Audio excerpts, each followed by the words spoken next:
surmise that perhaps my lord was like a wild animal that had been kept too long. Perhaps, but whatever, freedom, so long an unremembered dream was his.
What up? Engage, and keep more customers.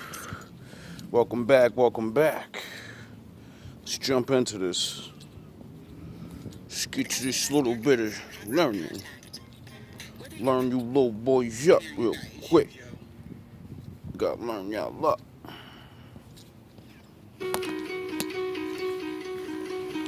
For the new viewers, y'all missed this one.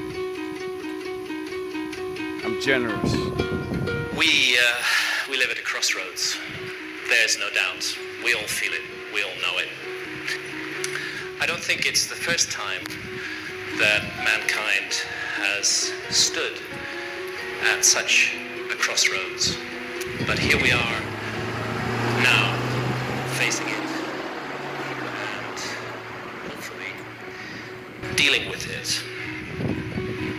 I'm going to close with a reading from the Hermetica, from the Hermetic texts. Hermes was the Greek version of the ancient Egyptian god Thoth. The Romans knew him as Mercury. And in a dialogue, the Hermetica, many of them are dialogues between Thoth Hermes and various pupils of his. And in one called the Asclepius, a lament is presented. And it's like a prophecy. It's a bit like the Mayan prophecy. Egypt seems to stand as a metaphor for the whole world in this. And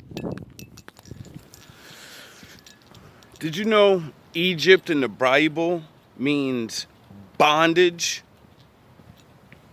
So if the Egyptian stories like the second to the oldest, because what came before then was the Sumerians, and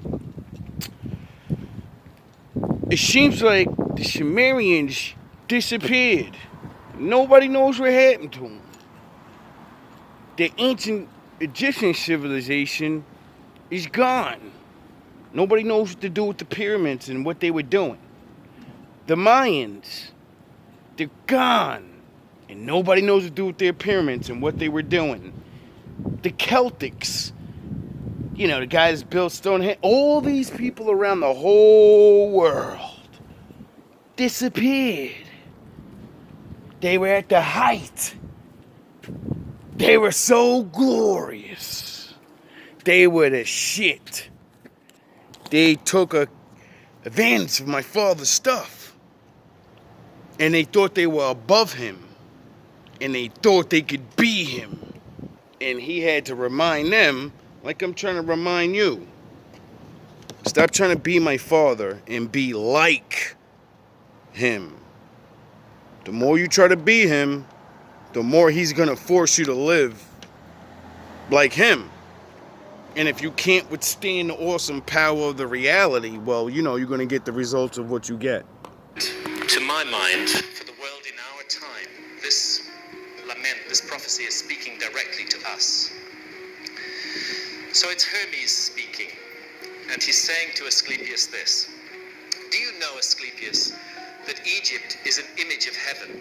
Or to speak more exactly, in Egypt, all the operations of the powers which rule and work in heaven are present in the earth below.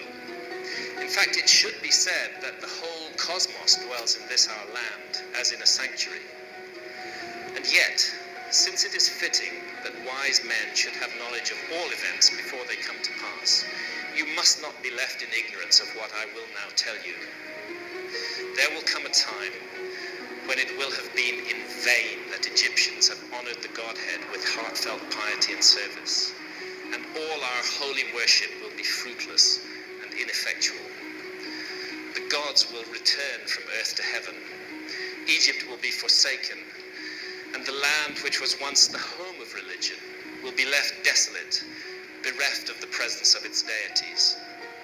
O Egypt, Egypt, of thy religion nothing will remain but an empty tale, which thine own children in time to come will not believe.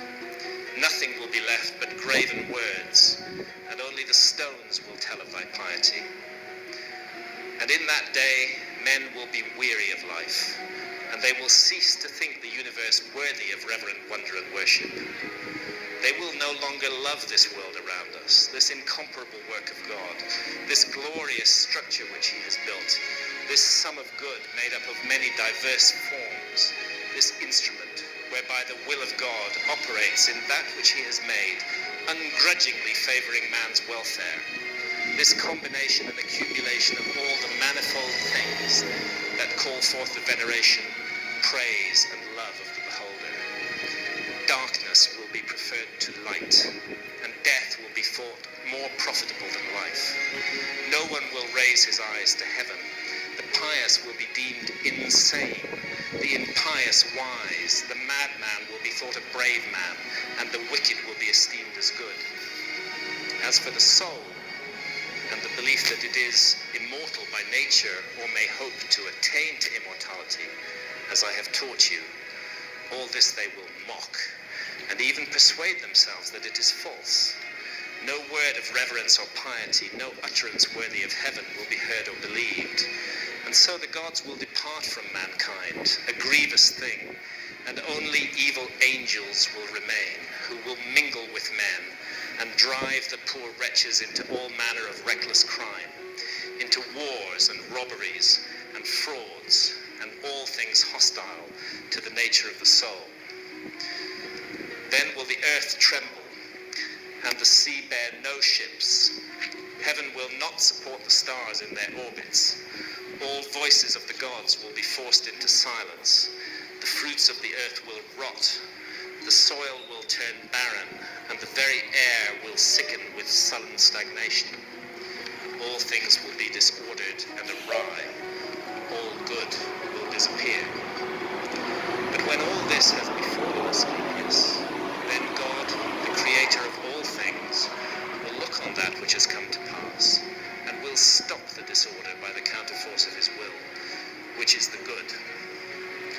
He will call back to the right path those who have gone astray.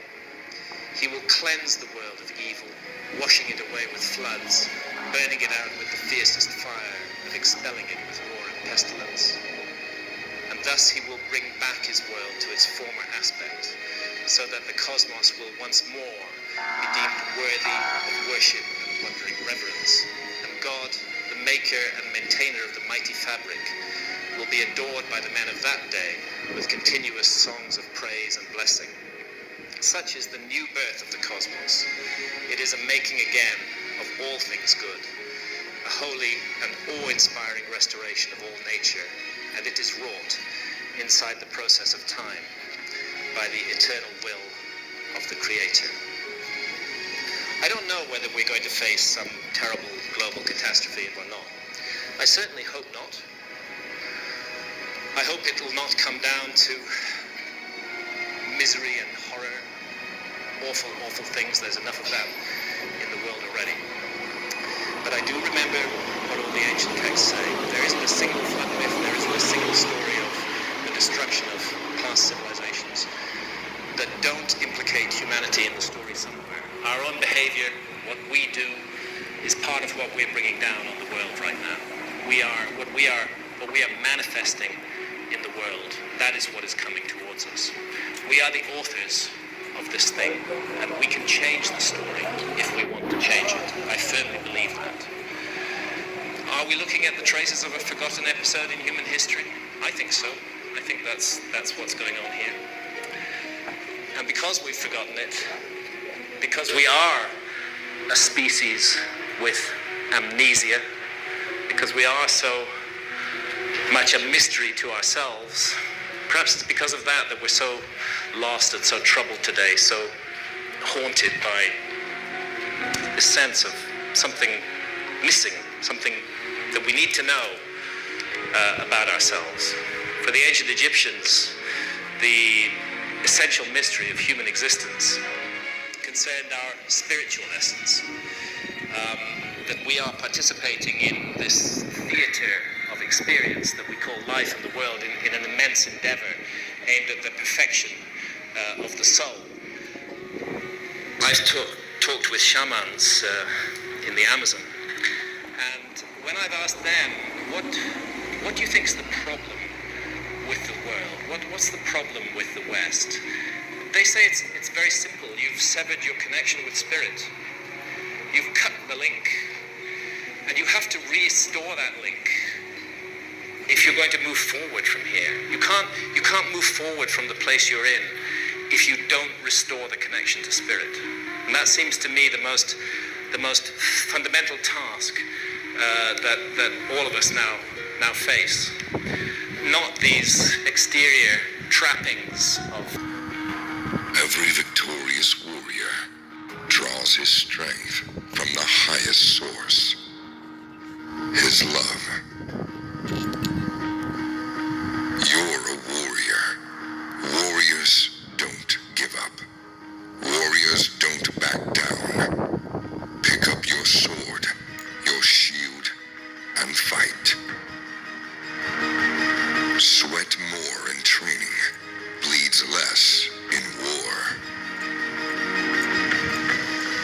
The devil whispers, you can't withstand the storm. I am the storm. I am the storm. No one has the right to be an amateur in the matter of physical training. It is a shame for a man to grow old without seeing the beauty and strength of which his body is capable. He who conquers himself is the mightiest warrior. Don't ever mistake a warrior's silence for ignorance, calmness for acceptance, and kindness for weakness. Warriors are not born. Warriors create themselves through trial and error, pain and suffering, and their ability to conquer their own faults. A warrior seeks to act rather than talk. To be a warrior is to learn to be genuine in every moment of your life. What you doing? Warriors confront the evil that most people refuse to acknowledge. If you want to be strong, learn to fight alone. Warriors are not always the fastest or the strongest. No need to be. Strength and speed can be developed through training. Can't outlast me. Warriors are those That's who my choose to strength. stand between their enemy Taking and shit. all that he loves. The two most powerful warriors are patience and time. Victory is reserved for those who are willing to pay its price. Everything. Our greatest glory is not in never falling, but in rising every time we fall. Yes.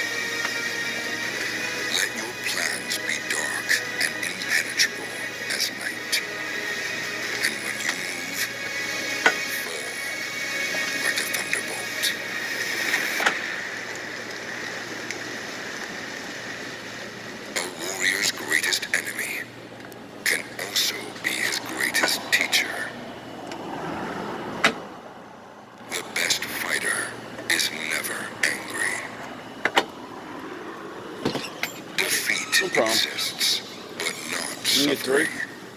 A true No, I mean, warrior knows that when he loses a battle, he is improving the skill in which he wields a sword. He will be able to fight more skillfully next time. yes. 1 and 1. Before you can see the light, you will have to deal with the darkness. Yes. Perseverance is failing 19 times and succeeding on the 20th. All I need to do is win once. Don't waste your time looking back. You're not going that way. Ever. Feed your focus. Let pain be the motivation. Yes.